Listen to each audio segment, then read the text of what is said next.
دوستو، block buster film غدر 2 کہ پاکستان اور مسلم مخالف ہونے کے بیانیے کے خلاف بھارتی سٹار سنی دیول کا بیان جو شاید پاکستانیوں کو اچھا لگے۔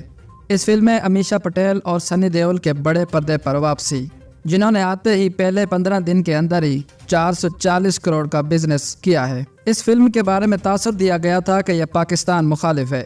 پاکستان مخالف فلم ہونے کے تاثر پر اداکار سنی دیول کا کہنا تھا 1947 کی تقسیم کے بعد ہی دونوں ملکوں کی عوام ایک دوسرے کے خلاف نفرت بھرے جذبات رکھتی ہے، جبکہ دونوں طرف ہی نارمل انسان بستے ہیں۔ ان کا مزید کہنا تھا کہ فلم کی کہانی کے لیے ایک ہیرو اور ویلن کی ضرورت ہوتی ہے، اور جب بھی انہوں نے فلم میں تارا سنگھ کا کردار ادا کیا تو انہوں نے کسی کی تضحیک نہیں کی۔